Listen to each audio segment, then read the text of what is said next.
राधा माधवा कुंज विहारी, राधा माधवा कुंज विहारी, गोपीजन वल्लभा गिरिवरधारी, गोपीजन वल्लभा गिरिवरधारी, यशोदानंदन ब्रज जनरंजन, यशोदानंदन ब्रज यशोदानंदन ब्रज जनरंजन, जनरंजन, यशोदानंदन ब्रज जनरंजन, यमुना तीरावनुचारी, यमुना तीरावनचारी, जय राधा माधवा कुंज विहारी, राधा माधवा कुंज विहारी। श्रील प्रभुपाद की जय। हरिनाम संकीर्तन की जय। ओम अज्ञानतिमिरान्धस्य ज्ञानञ्जनशलाकया चक्षुरुन्मिलितं येन तस्मै श्रीगुरवे नमः। वाञ्छाकल्पतरुभ्यश्च कृपा सिन्धुभ्य एव च पतितानां पावनेभ्यो वैष्णवेभ्यो नमो नमः। श्रीकृष्ण चैतन्य प्रभु नित्यानंद श्री अद्वैत गदाधर श्रीवासादि गौर भक्त वृंदा। हरे कृष्णा कृष्णा कृष्णा हरे हरे, हरे राम राम राम हरे हरे।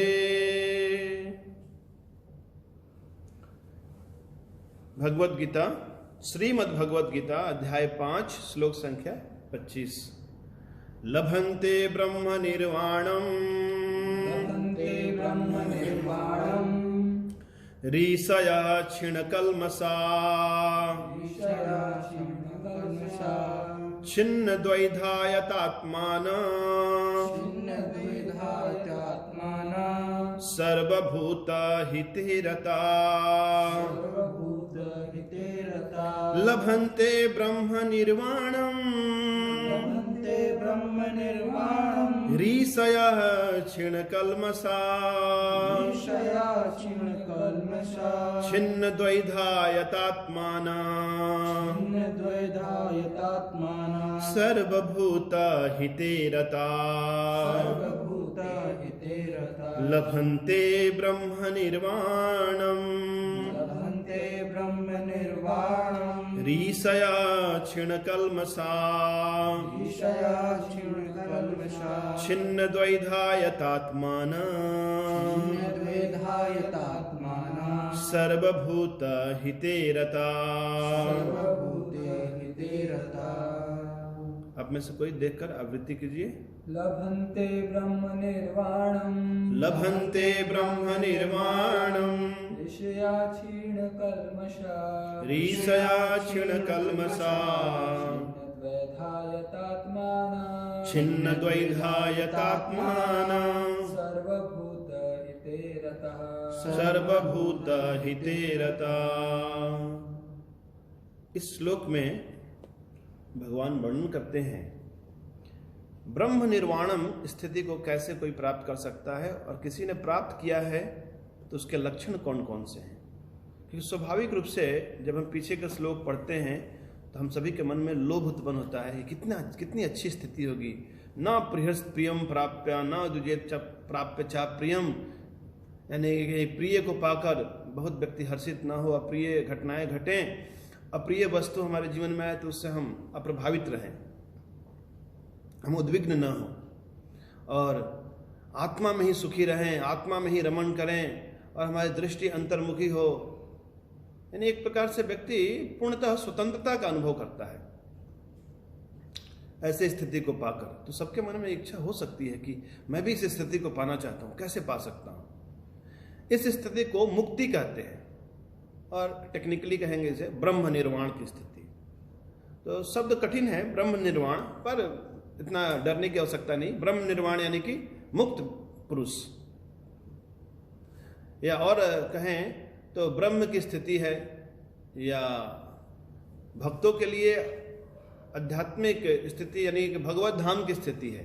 लेकिन जो मुक्तिकामी लोग हैं उनके लिए ब्रह्म निर्वाण क्या है? ब्रह्म के भीतर लीन होने की स्थिति।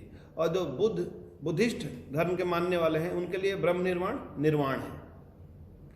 यही कारण है कि भगवत गीता के अर्थों में सभी अपने अपने मतलब के अर्थ निकाल लेते हैं। यानी भगवत गीता के श्लोक में सभी के लिए संभावना रहती है अपने अपने इंटरप्रिटेशन करने की।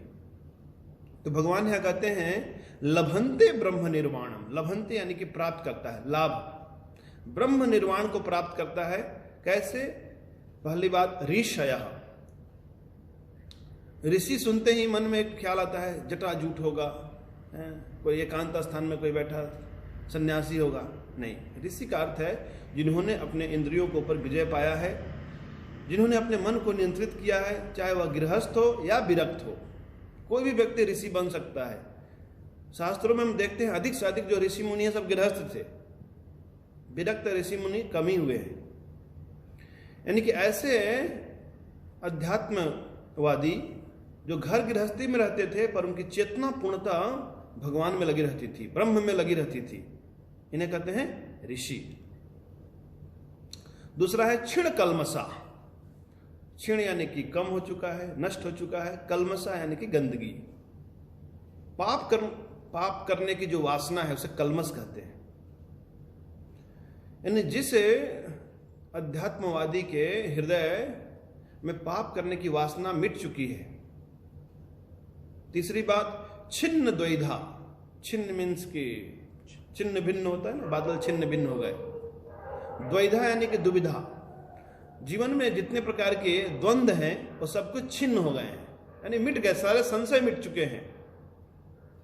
चौथी बात यतात्मान। यतात्मान यानी कि जिसने अपने मन को पूर्णतया बस में किया है, जिसने अध्यात्म की स्थिति, जिसने आत्म साक्षात्कार किया है। सुनकर कितना कठिन लग रहा है कि हमें नहीं बनना, हमें ब्रह्म निर्वाण प्राप्त नहीं करना, लेकिन डरने की आवश्यकता नहीं है। भक्ति करने से व्यक्ति स्वाभाविक रूप से ही मुक्ति उसके मुट्ठी में आ जाती है। भक्ति करने का बाय प्रोडक्ट है ब्रह्म निर्वाण की स्थिति। लेकिन कोई व्यक्ति यदि स्वतंत्र होकर ब्रह्म निर्वाण की स्थिति पाना चाहता है तो उसे ये सब कार्य करने होते हैं।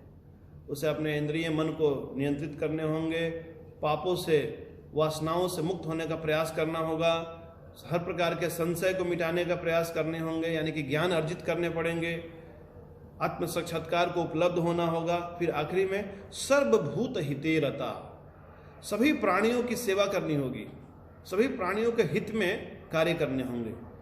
तो इस प्रकार की मनोदशा में व्यक्ति ब्रह्म निर्वाण की स्थिति को प्राप्त करता है।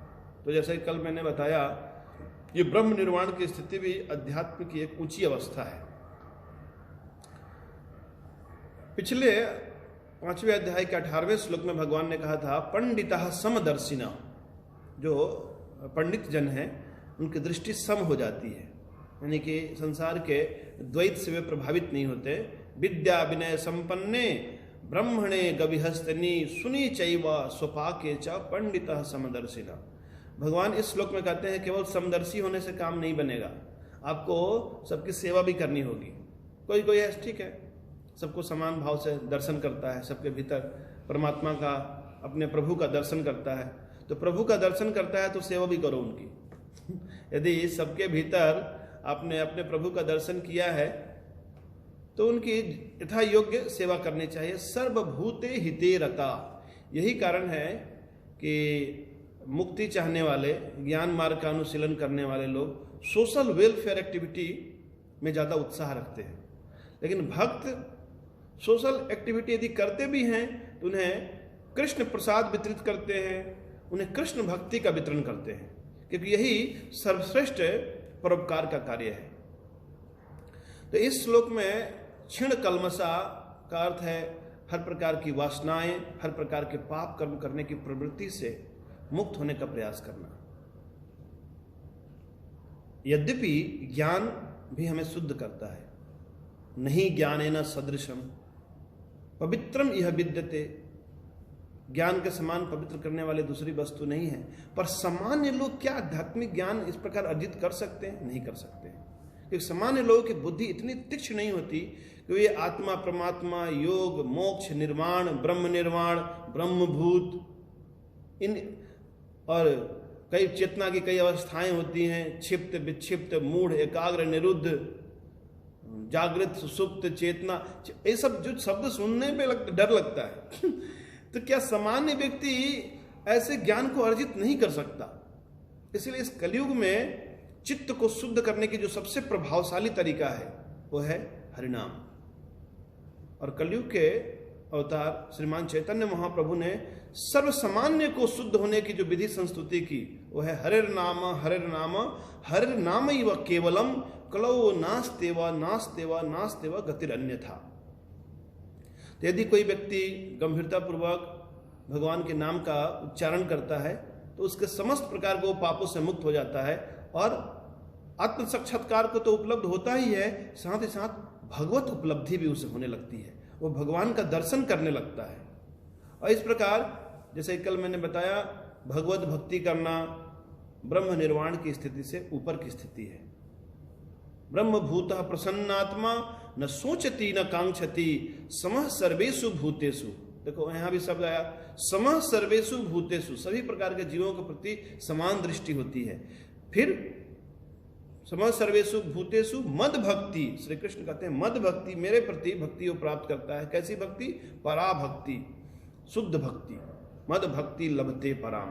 तो यदि किसी ने भक्ति की अवस्था को प्राप्त कर लिया है तो समझना चाहिए कि वह पहले ही ब्रह्मभूत की स्थिति और ब्रह्म निर्वाण की स्थिति प्राप्त कर चुका है।